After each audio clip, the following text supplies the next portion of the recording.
بسم اللہ الرحمن الرحیم نحمده ونصلي ونسلم على رسوله الكريم اما بعد فاعوذ باللہ من الشیطان الرجیم بسم اللہ الرحمن الرحیم شہر رمضان الذي انزل فيه القرآن هدى للناس وبينات من الهدى والفرقان وقال رسول اللہ صلی اللہ علیہ وسلم الصوم جنہ صدق اللہ وصدق رسولہ النبی الکریم اللہم صل علی سیدنا و مولانا محمد وعلی آل سیدنا و مولانا محمد وبارک وسلم۔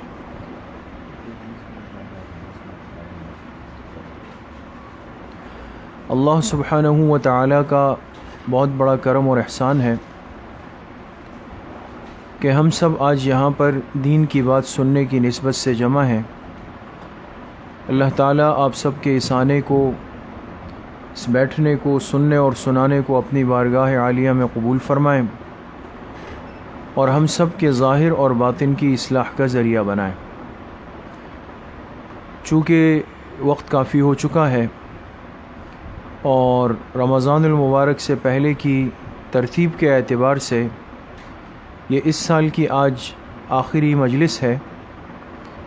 ہفتہ وار جو مستورات کے اصلاحی بیان کی چل رہی تھی، انشاءاللہ چونکہ تقریباً بدھ کے دن سے ماہ مبارک کا آغاز ہونے والا ہے، تو اس اعتبار سے رمضان سے پہلے کی یہ آخری مجلس ہے۔ انشاءاللہ پھر رمضان کے بعد یہ ماہانہ ہفتہ وار مجالس انشاءاللہ حسب ترتیب دوبارہ شروع ہو جائیں گے۔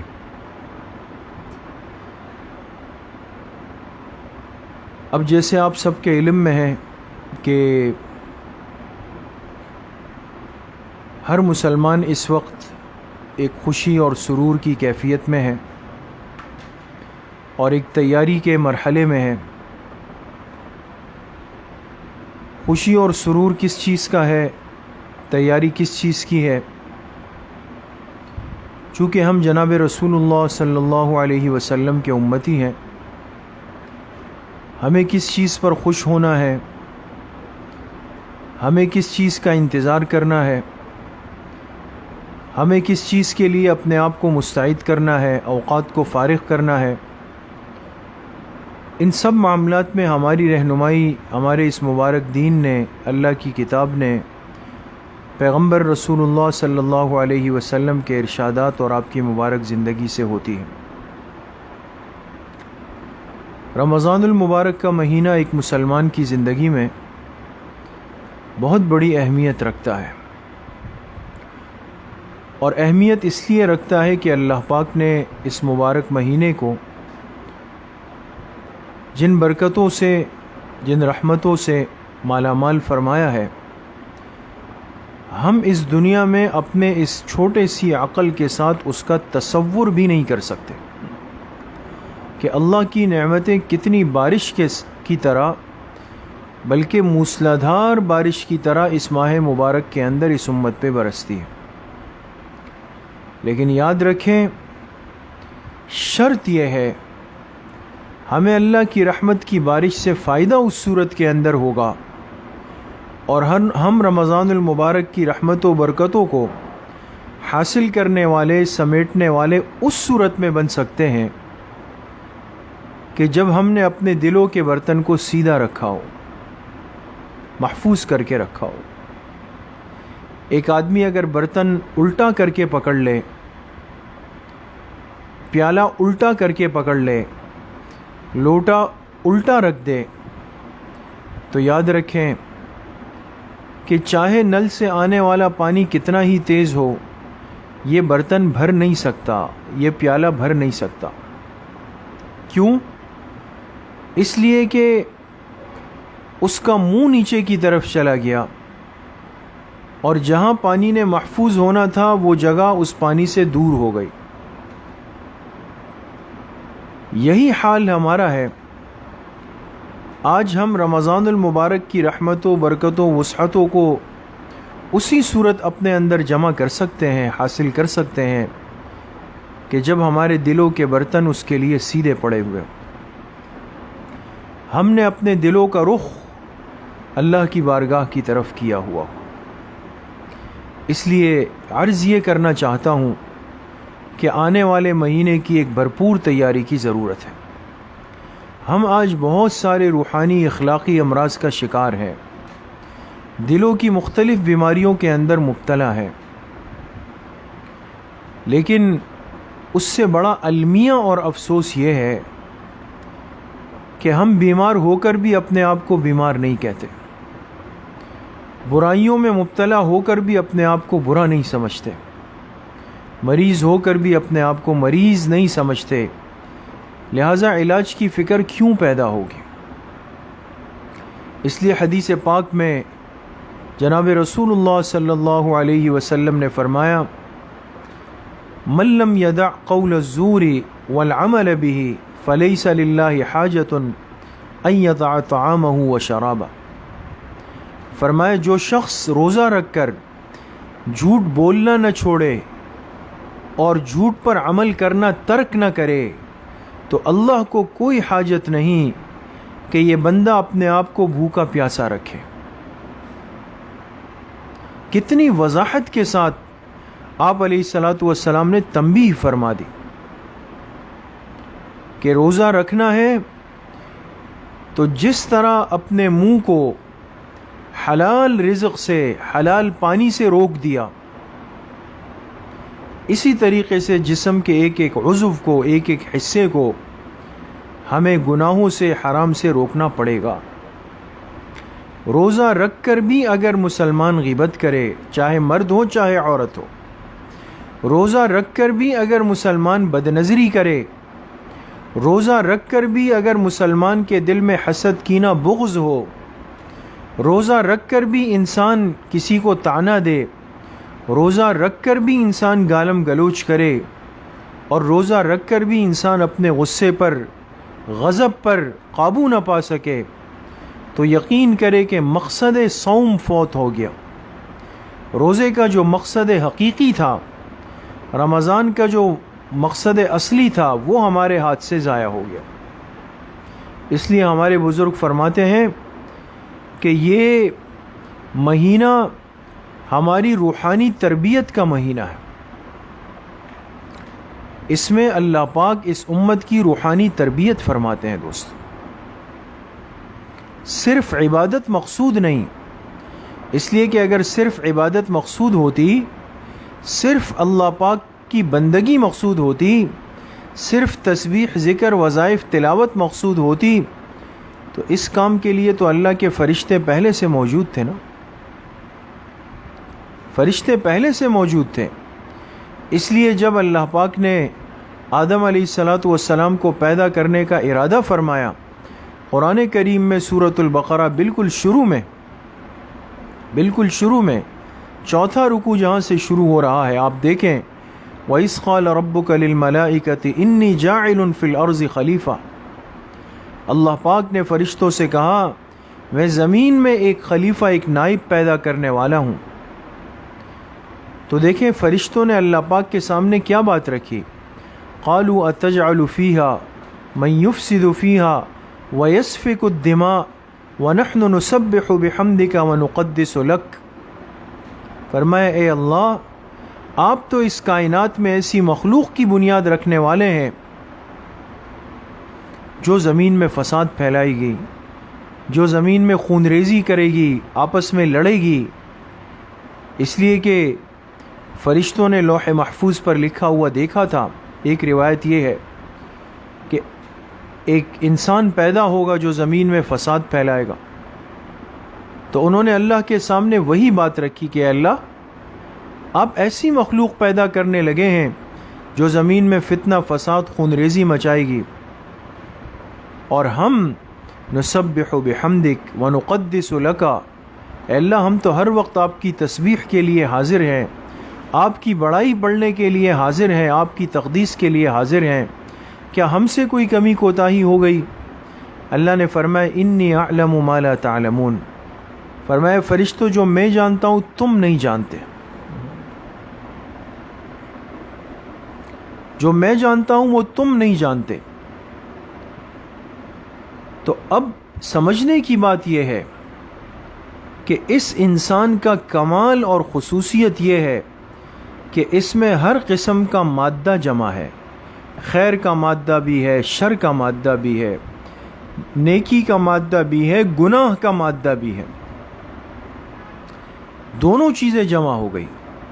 جبکہ جو فرشتے ہیں جو اللہ پاک کی عبادت میں، تسبیح میں، تقدیس میں، تحمید میں لگے ہوئے ہیں، ان میں اللہ پاک نے کسی دوسرے عمل کا جذبہ اور داعیہ رکھا ہی نہیں ہے، وہ گناہ پر قادر ہی نہیں، فرشتے سوچ بھی نہیں سکتے، اس لیے کہ اللہ پاک نے ان کو گناہ کی نافرمانی کی صلاحیت اور استعداد دی ہی نہیں۔ ان کی خلقت ہی خیر پر ہے، وہ بنے ہی خیر کے لیے ہے، وہ تو بنے ہی خیر کے لیے۔ تو لہٰذا انسان کیا ہے کہ انسان جب پیدا ہوا اس میں خیر کا بھی مادہ تھا، اس میں شر کا بھی مادہ تھا، دونوں مادے تھے۔ اب کمال یہ ہے کہ ایک آدمی کے لیے گناہ کا جذبہ ہے، شوق ہے، طاقت ہے، داعیہ ہے، اسباب ہے، ان سب چیزوں کے ہوتے ہوئے یہ اپنے آپ کو گناہ سے بچا لے، اپنے اس خواہش پہ قدم رکھ لے۔ اصل کمال یہ ہے۔ اس لیے آنے والا جو مبارک مہینہ ہے، اس میں اس انسان کو، اس امت کو اتنی قبولیت کیوں دی گئی؟ جب روزہ شروع ہوگا، آج ہم نے ناشتہ کیا، لیکن رمضان جیسے شروع ہوگا ہم صبح ناشتہ نہیں کریں گے، دوپہر کا کھانا نہیں کھائیں گے، پانی نہیں پئیں گے، جائز خواہش ہوگی اس کو پورا نہیں کر سکیں گے، حالانکہ صلاحیت ہے، استعداد ہے، جذبہ ہے، لیکن ان ساری خواہشات کو ہم دبا لیں گے۔ اصل کمال یہ ہے کہ یہ بندہ گناہ کے جذبے کے ہوتے ہوئے اس کو دبا کر نیکی پر عمل کر لے۔ تو مبارک مہینہ بہت ہی قریب ہے، اور اس کو ہم اپنی خوش نصیبی سمجھیں کہ اللہ پاک نے ہمیں پھر اس مبارک مہینے کے قریب کر دیا ہے۔ تو دعا بھی اللہ سے مانگنی ہے کہ اللہ اتنا قریب لانے کے بعد کسی کو محروم نہ فرمائے اس مہینے کی برکتوں سے، سعادتوں سے، اعمال سے، ہر ایک کو صحت، سلامتی، عافیت کے ساتھ، پابندی کے ساتھ، ترتیب کے ساتھ اللہ پاک معمولات رمضان کی توفیق نصیب فرمائے۔ اس حوالے سے ایک بات تو یہ ہے کہ آپ علیہ الصلاۃ والسلام نے ایک دعا سکھائی کہ جیسے ہی رمضان المبارک کا مہینہ قریب آتا تو پھر آپ علیہ الصلاۃ والسلام یہ دعا تلقین فرماتے: اللہم سلمنی لرمضان وسلم رمضان لی وسلمہ منی متقبلا۔ اب یہ دعا کے الفاظ یاد ہیں کسی کو تو بہت اچھا ہے، ورنہ یاد کر لے۔ اگر عربی کے الفاظ یاد نہ ہو تو کم از کم اس کے ترجمہ یاد کر لے۔ اللہم سلمنی لرمضان، اے اللہ مجھے رمضان کے مہینے کے لیے سلامت رکھ، وسلم رمضان لی، اور رمضان کے مہینے کو میرے حق میں سلامتی والا بنا لے،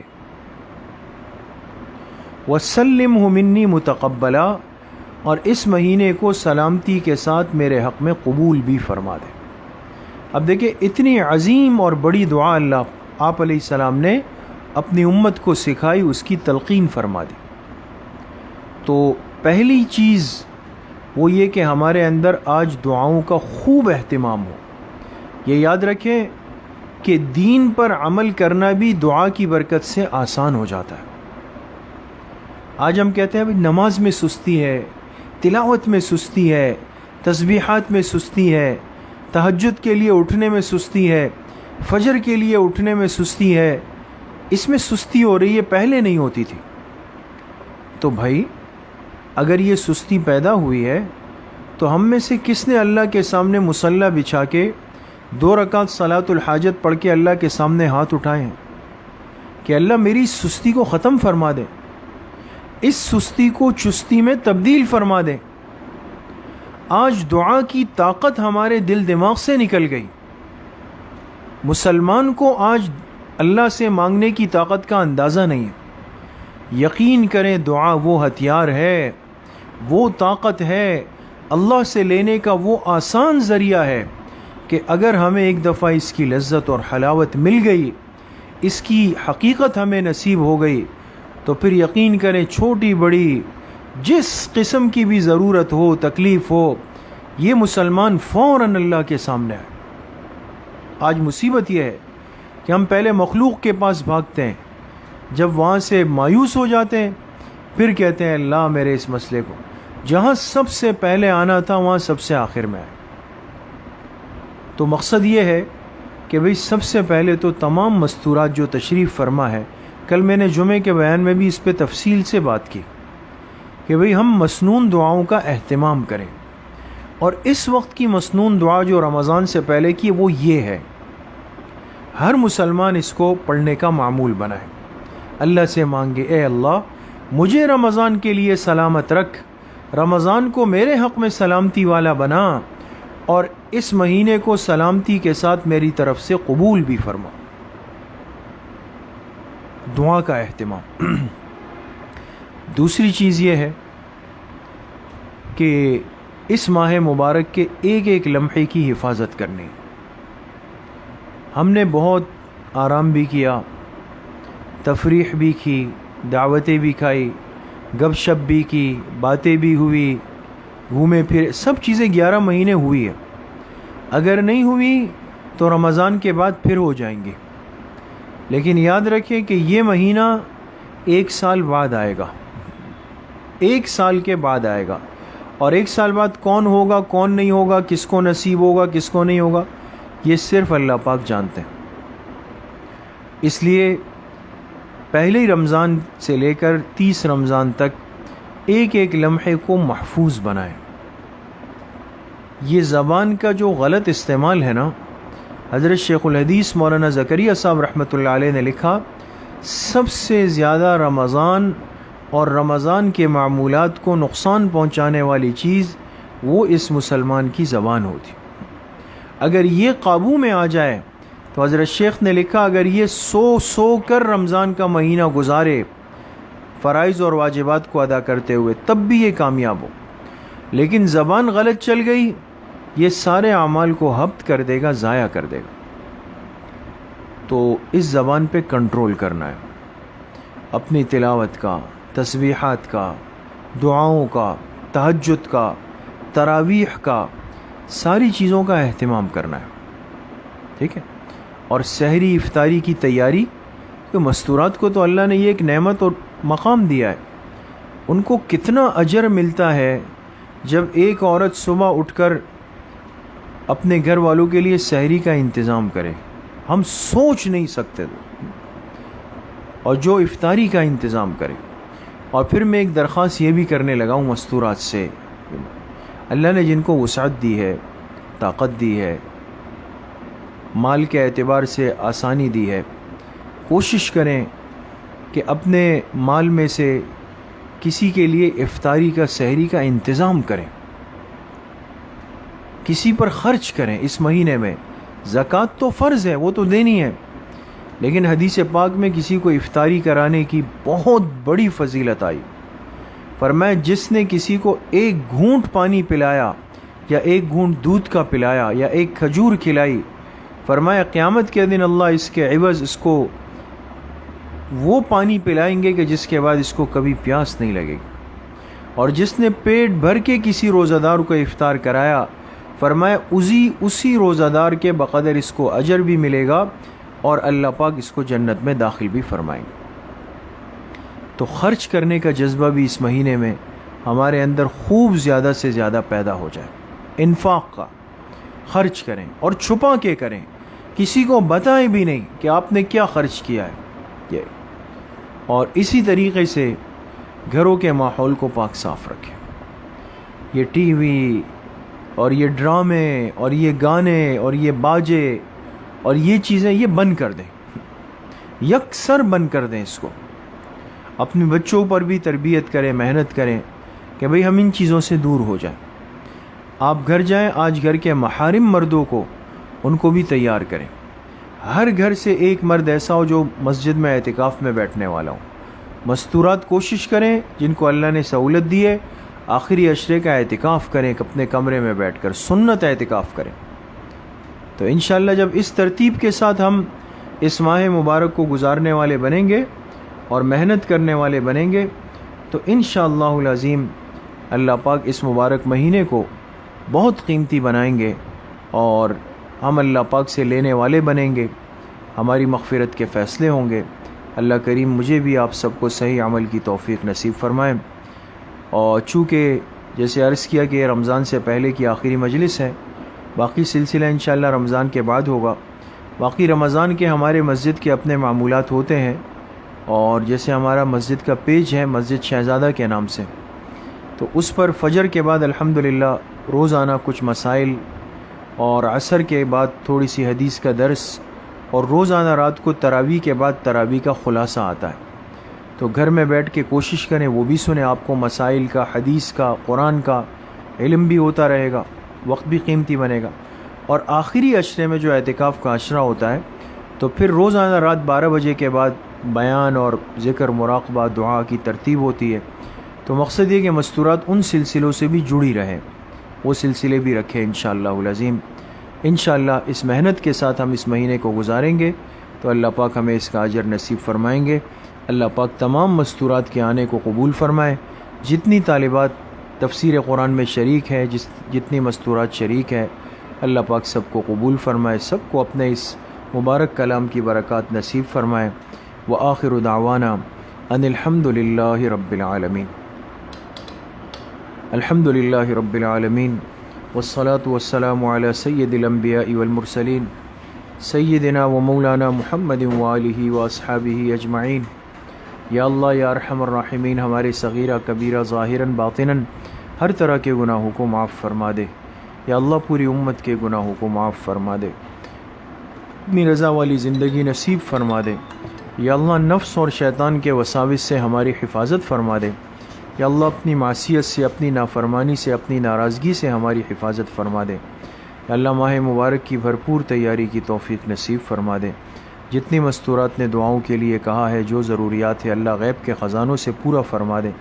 جتنے بیمار ہیں گھروں میں، اسپتالوں میں، اس مجلس میں ہے، بنات میں، مستورات میں، اللہ سب کو شفاء کلی نصیب فرما دے. دن دگنی رات چگنی ترقیات اللہ پاک نصیب فرما دے. جتنی طالبات مستورات نے ہمت کی، اللہ سب کو علم نافع کی دولت سے مالا مال فرما دے. وسعت کے اسباب اللہ غیب سے نصیب فرما دے. ہم سب کا خاتمہ بالایمان و بالخیر نصیب فرما دے. ہماری دعاؤں کو اپنے فضل و کرم سے، فضل و رحمت سے اپنی بارگاہ میں قبول و منظور فرما دے. وصلی اللہ وسلم علی نبینا محمد وآلہ وصحبہ اجمعین برحمتک یا ارحم الراحمین.